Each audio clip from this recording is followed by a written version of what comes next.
talk about the D sharp minor fugue in 5 minutes, but I don't want to go over it. This fugue is just the most amazing piece. It's so different from anything else. I think basically because the lines are so smooth and so continuous. I love rests, and I'm always talking about how Bach has these wonderful windows and these wonderful rests. But there's an awful lot of music here that doesn't have rests because the lines just twine around each other like some sort of organic mechanism. That's such a thing as possible. If the theme sounds like a Renaissance, very modal.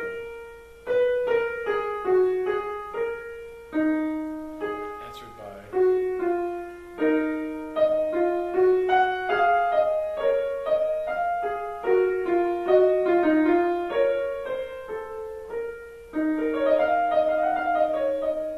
it just sounds like we're suddenly back in the 14th century in a lot of ways. The fugue does have a lot of stretto, a lot of voices on top of each other, a lot of inversion. This entire blue section is development of inversion. This section is all about stretto of the theme. One wonderful moment is when the inversion comes. Again, we're talking about the very lowest range of the keyboard, and it's imitated.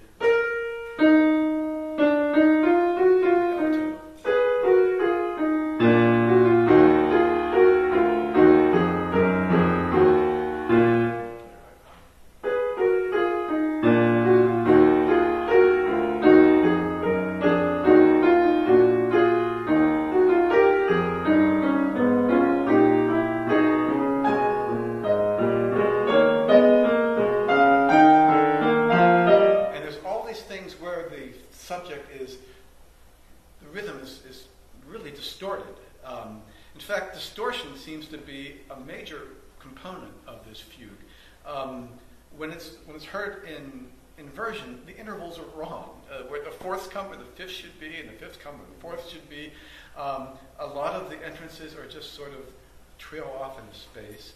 And the one best example of that may be in this whole final passage, the red and purple and pink, are the crux of the entire fugue, where one of the voices in turn, all three voices in turn, finally get to play the fugue subject in augmentation.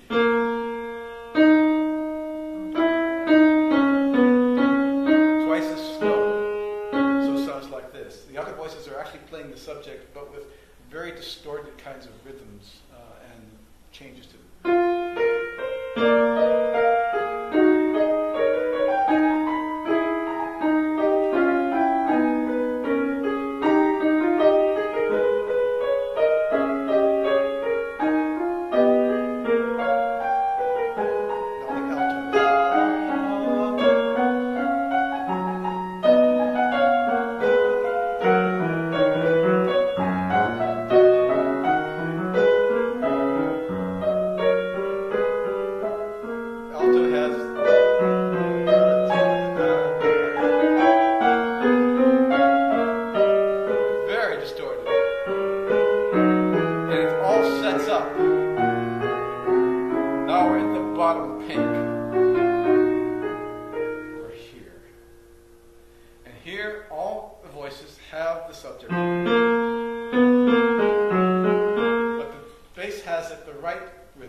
because it's going so slow, the bass gets one last shot because it has twice as much time to fill.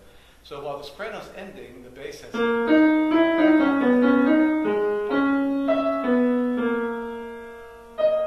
when they cadence... Sorry, that's not the bass, that's the tenor. The bass has that misfit note. It's very similar to that deceptive cadence that I was so excited about in the C sharp minor prelude, except it's a deceptive cadence if we're going to A flat minor. But this piece is in, or G sharp minor if we're thinking sharps, but this piece is in D sharp minor. So that cadence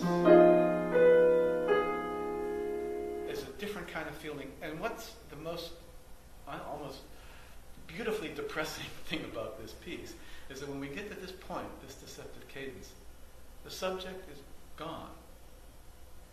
Listen to how this piece ends. It's the most remarkable ending for a piece. It just makes me want to cry. It's really fabulously sort of barren of any of the kinds of things that were going on before.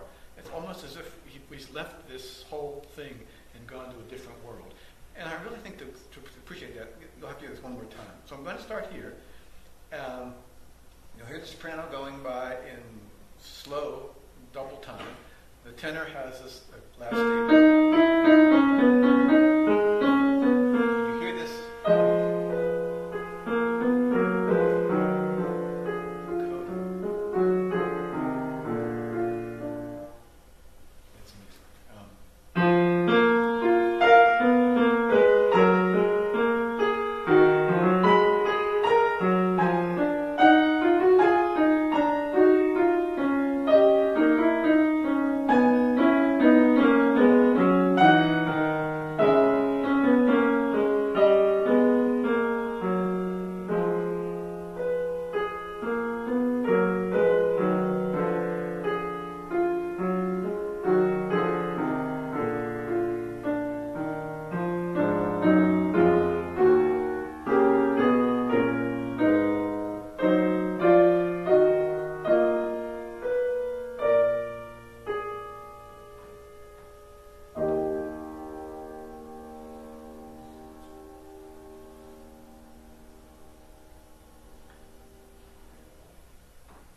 So that's where we're in tonight.